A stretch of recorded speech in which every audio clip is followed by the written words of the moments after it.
Streaming all across the country, from Washington State to South Beach and the Northeast to the deserts of Arizona, to dive into all things football. You're listening to the B&E Podcast. Here's your hosts, Ed Donaldson and Brandon Simpson. Hall of Fame head coach Bill Parcells once said to his players, "This is what you lift all those weights for." Well, guys, this is it. Super Bowl 57 right around the corner on Sunday. All of their hard work comes down to this final game. Welcome to our show presented by Premium. Ed, got any Super Bowl plans? Any bets going on?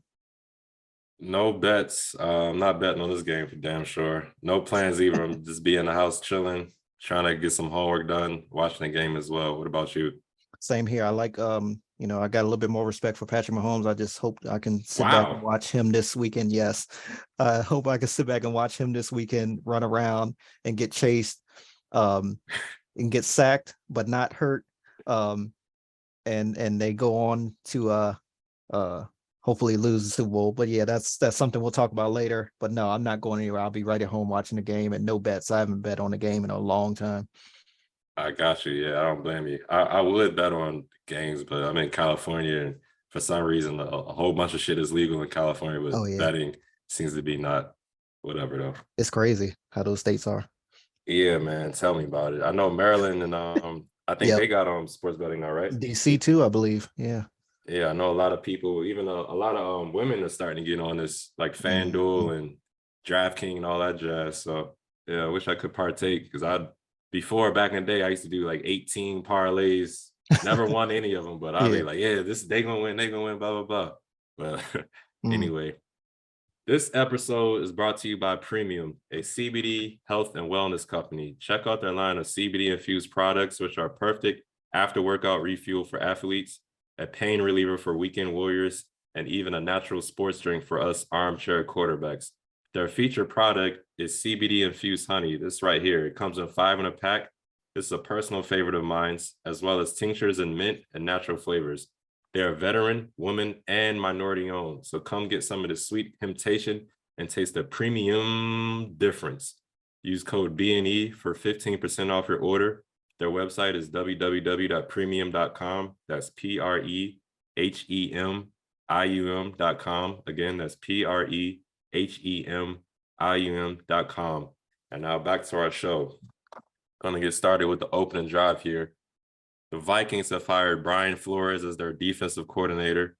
The Cowboys have hired Brian Schottenheimer as their offensive coordinator. The Panthers have hired Evero as their defensive coordinator. I hope I said his name right. The 49ers have hired Steve Wilks as their defensive coordinator. The Titans have promoted Tim Kelly, who was the passing game coordinator, to offensive coordinator. Some good news on the Damar Hamlin front. The NFLPA medical director guarantees that the safety Damar Hamlin will be able to play football again. So that's really good news. And Aaron Rodgers said he's going to spend 96 hours in complete darkness to ponder his football future. Good luck to you, Aaron. Must be nice to get 96 hours away in complete darkness and isolation to ponder on your thoughts and what your future would be. I kind of wish I could do some shit like that. I was just about to say, what did you text me the other day when I said that to you? You know he's gonna be partaking in some other activities for sure to get his mind right. I forgot what it's called, but the hallucinogenic mind alterer. So yeah, Aaron, I know you're gonna be out in Pluto trying to get your mind right. No wife, no kids. He can definitely do it. So yeah, he's not like some of the other quarterbacks that have commitments outside of football, commitments. Let's put it that way. But speaking of Aaron Rodgers, he's back-to-back MVP until last Thursday, when the NFL named several award winners. The NFL honors again was last Thursday. Offensive Player of the Year went to Vikings wide receiver Justin Jefferson. Defensive Player of the Year was claimed by 49ers defensive end Nick Bosa. Offensive Rookie and Defensive Rookie will be with the New York Jets next year. That's Garrett Wilson, the wideout, and Ahmad Sauce Gardner out of the University of Cincinnati. Coach of the Year, New York Giants, Brian Daboll. Comeback Player of the Year goes to up in the Pacific Northwest, Seahawks quarterback Geno Smith. MVP, Chiefs quarterback Patrick Mahomes. He'll be in the Super Bowl, of course, on Sunday. And the Walter Payton Man of the Year goes to the Cowboys quarterback, Dak Prescott. We were pretty close on a lot of these predictions. A lot of our predictions came true. I think we were pretty much sold on Justin Jefferson, Nick Bosa, Ahmad Sauce Gardner, Dayball. I think we kind of was mentioned his name. Of course, Geno Smith, we talked about. I picked Patrick Mahomes as my MVP heading into the year, and I think you was kind of on the same page towards the end of the year. So yeah, all these, names came pretty close to where we was going. Even with Garrett Wilson, and I think if he hadn't gotten it, it would have been Bryce Hall before he got injured, and it would have stayed right there in New York either way because he was coming on pretty strong. So kudos to the Jets for claiming both of those awards. How do you feel about these the gentlemen that won these awards, took home these awards over the week? Excuse me. I was happy for Geno Smith. He had a great quote a while back where he was like, "They wrote me off and I ain't right back." So hopefully he can build off of this season. We'll see if the Seahawks re-sign him or if he'll go elsewhere and continue this comeback of his playing well.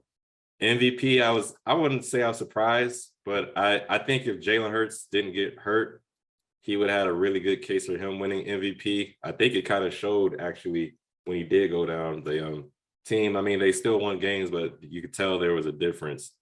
And Walter Payton Man of the Year. Congrats, Dak. I mean, at least you got something right this season because I know you had a whole bunch of shit going on. First, he got hurt, and then he came back and was tossing turnovers and stuff. So, yeah, Walter Payton Man of the Year. That's a really good award for you, buddy. Yes. Congrats to you.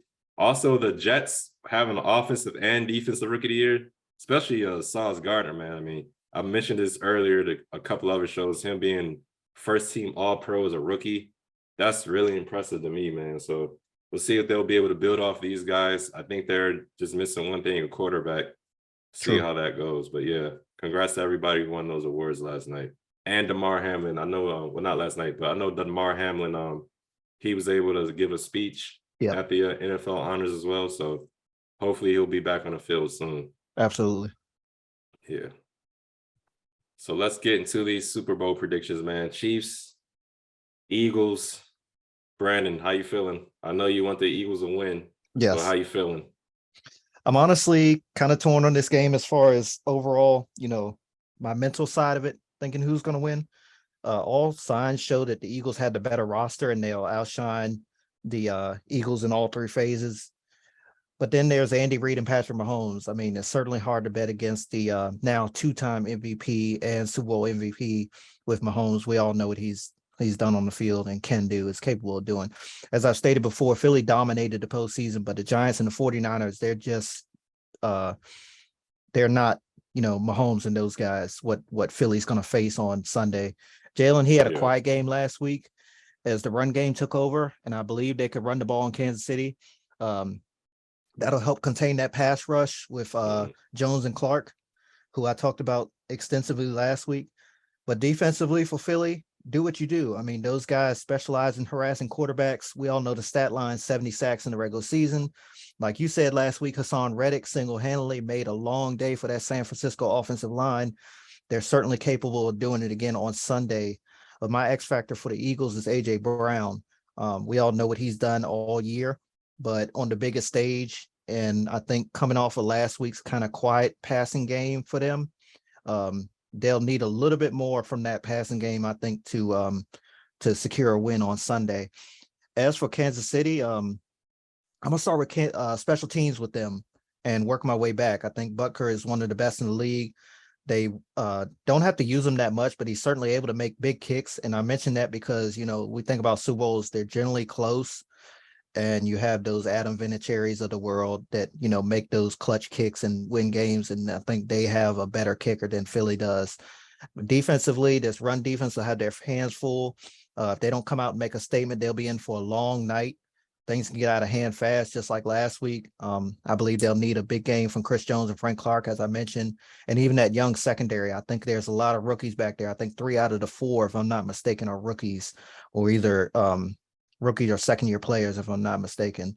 Yeah. But Mahomes, out of all active quarterbacks in the NFL right now, I mean, would you want anybody else in the Super Bowl as your quarterback? Honestly, I know part of the game plan is to make sure he's not running around for his life. Like I mentioned earlier, the last time they played in the big game, I think he set the record for yards behind the line of scrimmage. So they'll certainly want to make sure that they get that offensive line, have good communication on Sunday for sure.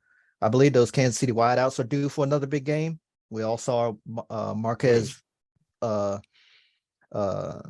Scantling shine in the AFC Championship. Yep. And I personally like to see the rookie Sky Moore do some things, but I believe it'll be MVS or Juju that has a big game. My Kansas City Chiefs X factor again is Chris Jones. If this guy can get going, he changes games. He makes quarterbacks, offensive linemen, and offensive coordinators lose sleep heading into each game that they play against him. And I think he's coming off a 1.5-sack performance last week. So it's not like he's due for a big game, but he's already on a roll. But if anyone doesn't watch Kansas City that much, here are their keys to victory. They defer the ball in the first half and they start on defense. They enter the 2-minute warning near halftime with all 3 of their timeouts plus the ball generally, and they generally score a touchdown heading into halftime. Then they get the ball out of halftime in the second half, and they tend to double dip. And I don't mean double dip by maybe a touchdown and field goal. I mean 2 touchdowns. Okay. And then they have excellent game management as the game goes on, and they generally have all their timeouts late in the game as well. The only time recently I've seen them not play a game like that and win was actually in the last game they played in the AFC Championship. They wasted a couple timeouts. Andy Reid lost a challenge, which he doesn't challenge a lot either. So, simple stuff like that kind of, catches my eye. But when they do those few things right there, they generally win. But with that being said, I'm leaning towards Kansas City. I bet against them last week and I got burned. I think the team will be motivated to help Andy Reid go out on top and against his former team. Plus, Patrick wants to win another Super Bowl after their playoff exit last year and the way they lost actually last year in the AFC Championship against Cincinnati. And plus, coupled with the Super Bowl loss against Tampa. So how do you feel about this game? My feeling is that the Eagles will win. I think I don't know if you heard of this or not, but Nick Sirianni, he actually has a little bit of history with the Chiefs. Yeah, just heard this week. Yeah, he used to be the Chiefs wide receiver coach back in the 2012 season. And once Andy Reid was hired, he let him go to hire David Culley to be the wide receiver coach. So I think Sirianni might remember that a little bit and prepare a little bit. I know it's a Super Bowl, so he's gonna prepare even harder, but just that in the back of his mind, I know he probably wants to stick it to Andy for that as well. But overall, I don't know. I don't think I have a feeling it's gonna kind of be like the Chiefs Tampa Bay Super Bowl where that defensive line of Tampa Bay just beat the hell out of the Chiefs offensive line. I know this offensive line for the Chiefs is going to be a little bit better because they got guys who have a little bit more continuity. Yep. And they actually had a couple all-pros on their O-line this time. So I don't think it'll be like a slaughter like it was in that Super Bowl last time where they played the Buccaneers, but I think it's going to be kind of similar to that. I know that their wide receivers got banged up last week or 2 weeks ago, Kadarius Toney and Juju Smith-Schuster. I'm looking at the injury report. It looks like both of those guys are be ready to play. Kadarius Toney, he looks like he was a limited practice on Wednesday, and then full practice, however you want to say it, Thursday. I'm guessing he'll have the same type today, and he should be ready for the game Sunday. The same with Juju Smith-Schuster. The thing I'm most concerned about with the Chiefs and why I'm picking the Eagles is that defense. Just because the Eagles, like you said, A.J. Brown, the run game, man. Miles Sanders, this has probably been like a career year for him. And then you got Kenneth Gainwell, who's been coming off strong lately. I think you'll hear his name a lot this game. So I don't know if that Chiefs defense, the D-line will be able to contain those guys. I know Chris Jones is a beast. He's a dog. Yeah, he's better in the pass. Yep. Yeah, so I don't know if they'll be able to stop the run game. I think that Eagles defense, they're going to try to keep Mahomes off the field as much as possible and just drive the ball down the Chiefs' throat and just keep running the ball. And then Jalen Hurts, play action, get somebody, A.J. Brown, Devontae Smith. I don't even know if they'll be able to cover A.J. and Devontae Smith like that because, like I said before, I think both of those guys are number one receivers. And then I didn't mention Dallas Goedert yet. So they're going to have their hands full with Mm-hmm. just those three guys. I didn't mention the other wide receivers, no disrespect to them, but those three guys in the passing game are going to be really utilized, I think. And like I said, both Miles Sanders and Kenneth Gainwell, they can do some damage in the passing game as well. So I think all 5 of those guys, you'll hear their names a lot. And then Jalen Hurts, I don't want to say I don't know him like that. I don't know his head, but I think, him not winning MVP, he's going to be out there to try to prove the doubters or like make a name for himself even more. So I expect him to be really, efficient with the ball. I don't think he'll have too many turnovers, if any at all. So I got the Eagles in this one. I'm trying to think of a score right now. Let's see. I'm going to say 30-20 is my guess right now. Yeah, I think it'll be kind of close. And then in the second half, the Eagles will do something. I think they'll force a turnover. Those guys, that Eagles defensive line, man, it's crazy, man. I can't remember how many D lines or defenses do you know where like 4 or 5 held. I think the whole damn D line had like 10 plus sacks. Yep. I don't ever remember anything like that. Yeah, Brandon Graham, Fletcher Cox, Josh Sweat, they're gonna be after Patrick Mahomes. I know he's had a couple of weeks to get his ankle right, but a high ankle sprain, it usually takes a month at least for you to be at least all right. So I think he's gonna be. I don't think we'll see a noticeable limp or hobble around, but let him get hit a few times in a wrong spot. You might see him, walking a little funny. So I think his mobility might be a little limited. And they got, like I said, the Eagles got some dogs on that defensive side of the ball. So I think they're going to have their ears pinned back ready to get after him. So I want the Chiefs to win just because, Eagles, NFC East, they are rival. I got to hear from my damn family. A lot of my friends are Eagles saying, oh, we got another Super Bowl. I'm not really looking forward to it. So if they do win, I think this will be their second Super Bowl. Yep. All right. So Washington, we still got 3. So all them Eagles fans out there, if y'all do win, just remember, Washington has 3 Super Bowls in their franchise. I know they haven't won since I've been in Pampers, but it don't matter, all right? We still got 3 Super Bowls to y'all, too, if y'all win. And I'm expecting y'all to win, unfortunately. So, yeah, I got the Eagles winning this game against the Chiefs. Hopefully, I'm wrong. We'll see. But I just think, I don't know, man. I want to say, do you know if Clyde Edwards or CEH Clyde Edwards-Helaire is playing for the Chiefs? I haven't heard anything about him in a week, so I doubt it.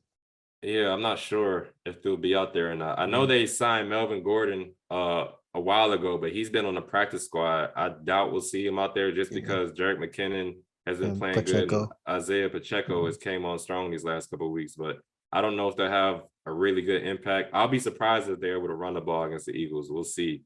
But yeah, I got the Eagles in this one, man. 30-20 is my guess of a score right now. So we'll see what happens, though. That's what I think. Eagles will win it, unfortunately. But I'm rooting for the Chiefs.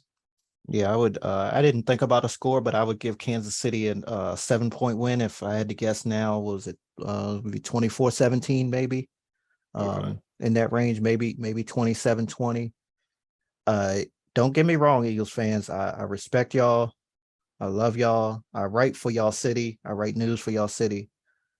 So they have a special place in my heart, but it's hard to bet against Patrick Mahomes. It's like that Tom Brady. It's hard to bet against him, Peyton Manning, those guys like that. I was shocked as hell when they lost the last Super Bowl, just because I really thought that they was going to win. Thought they were a better team in that one. But I think going into this one, not even if Patrick Mahomes was 100%, I think that Philly is the better team. And, you say if, then, if, but, might, whatever, even if they had Tyreek Hill, because a lot of people still mention his name with Kansas City. Yeah. I still think that Philly is the better team, but it's just hard to bet against Patrick Mahomes. Mm-hmm. And I think they, like you mentioned about Jalen Hurts, he got a little bit of, or Nick Sirianni, he's got a chip on his shoulder. I think Andy Reid does as well. I really do think he wants to hang it up and he wants to go out on top. So I think that team will find a way to win somehow. I mean, nobody picked them going into Cincinnati. Nobody that I knew had them winning that game, especially, after the fact that Joe Burrow was 3-0 against them. and all that stuff. So, again, I like Philly and all. God, I hope they win, but it's hard to bet against Philly and Kansas City Mahomes, man. I mean, it's hard. So yeah, I got you. I think that's it, right? Short show today. All Super Bowl, only one game, two teams to talk about. So yeah, we definitely got a big game to look forward to. Of course, we have a big halftime show, Rihanna, as well. That'll be fun to see. So special thank you to all of our listeners. Enjoy your Super Bowl festivities and of course the game itself. We'll be back on Monday to recap it all. Until then, love one another. Peace.